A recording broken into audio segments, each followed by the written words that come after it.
You are listening to a recording from 1977 of Freddie Mercury's voice, who is talking about the following topics. Early career plans. I'm the only person from the artistic sort of field. The others are all scientists. Roger from biology, John from electronics, and Brian from physics. So there you are. I mean, I could never in my wildest dreams would I have imagined somebody like, say, Brian, who's like an infrared astronomer, to pick up a guitar and be a rock and roller. So there you are. When I went to art school, I went in there with the impression of getting my diploma, which I did, and then becoming an illustrator. Hoping to earn my keep as a freelance illustrator. And then I think music was always a sideline, and that sort of grew. When I'd finished with the illustrating course, I'd had it up to here as well. I was sick of it, and I thought, I don't think I can make a career of it, because my mind just wasn't on that kind of thing. And I thought, I'll just play around with the music side of it, because I just thought, everybody wants to be a star and all that, and I just thought, if I can make a go at that, why not? And then after a while, you have to sort of make the decision-making time. You've got to take the plunge. You've either got to say, I'm going to go and do this and just concentrate on that. And then we finally did that. We had to wait a long while. It wasn't just me making up my mind. It was like people like Brian and Roger as well, because they'd had big degrees. Roger was either going into dentistry or wanted to play the drum. Early years and expectations. When we were in the different bands, as you call it, we didn't have recording contracts, so we weren't known. So we gathered sort of enough experience and information, did a lot of research anyway. So I suppose that when we did come to the group Queen, to most people it felt as if it just sort of happened, it was an overnight success story and all that. But really, we'd been going for a while. Even with the name Queen, we'd been sort of doing the club circus and all that, without having a recording contract. So it's like grown into a mammoth kind of project, really. It's not just music. It's wonderful, actually, because, never had I thought that it would grow to this. I knew it was going to be quite a challenge. But, like in the early days, there were problems and we'd overcome them. And in place of one, there'd be two other problems, of different kinds. From the very start, there were always business pressures of some sort or other. And we thought, if we overcome that, it's going to be plain sailing. We did think that. We thought, that's like... But little did we realize that there are all kinds of pressures, and once you sort of smooth over, it's like a real obstacle race, and I think it'll always be that. I will always maintain the fact that for a major successful band or outfit, you have to have those kind of things. It's never plain sailing, otherwise there's something wrong about it, it's too easy. Composing songs. People expect us to be so different that, I remember talking to one of the journalists and I said, but that is what people expect from you. They want to be stunned by you sounding so different from the past.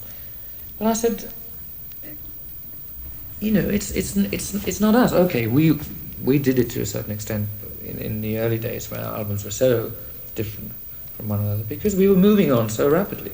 But now we've kind of sort of found out, we've formed a sort of niche or whatever. I would like to think that sometimes if I write a nice ballad, I like to sort of write another song in the same vein, because I can't forever go scrambling out totally different ideas. Because sometimes you can go neurotic. It's always at the back of my mind. I sort of write a passage and I think, this sounds a bit similar to this one, and I know I'm going to be.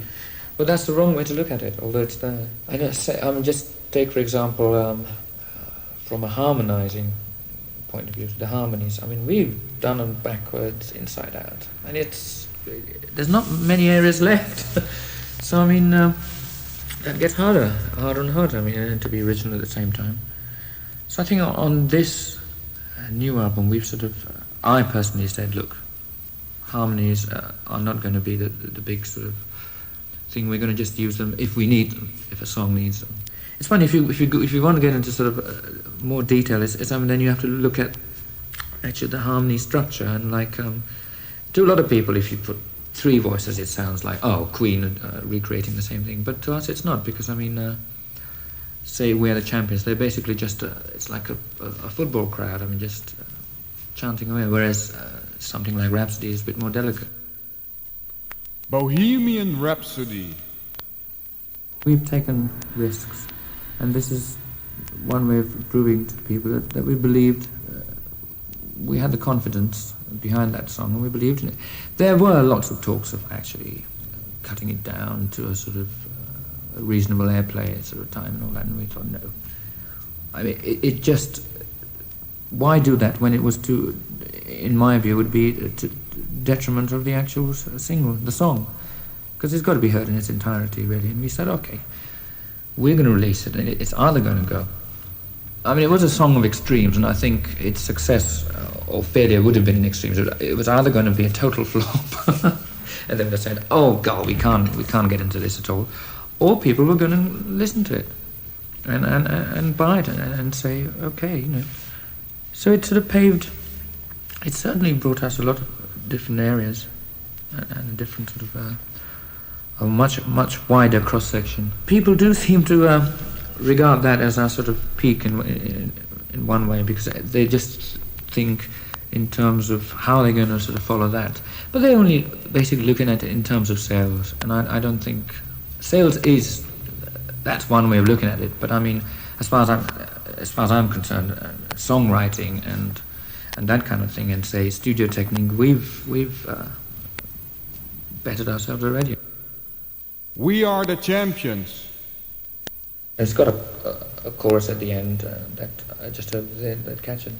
It's a very singable chorus, but it's also got our sort of sophistication, I hope, anyway, in the sort of verses.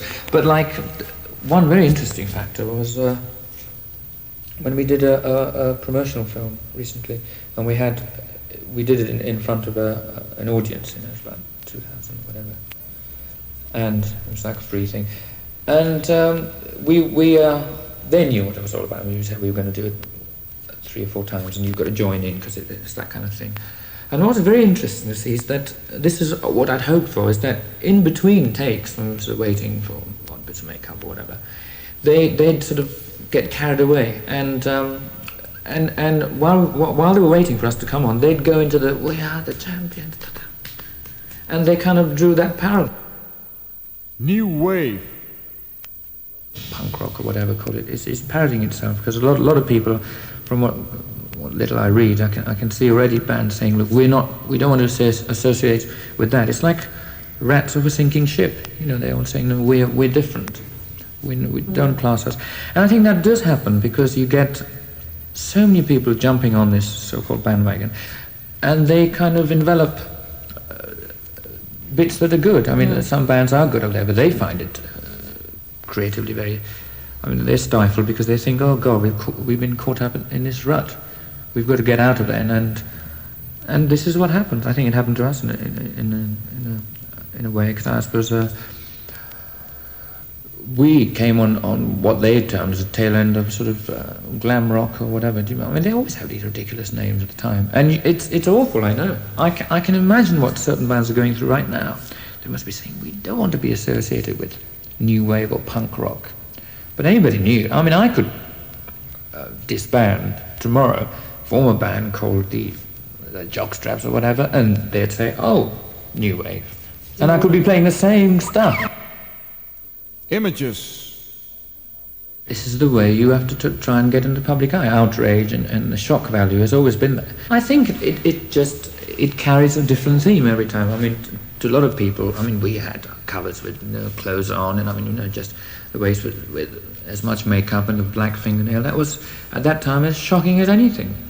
Image is always a very constructive and a very integral part of a build-up. I really do. I mean, I think whether it's contrived or whatever, it always is.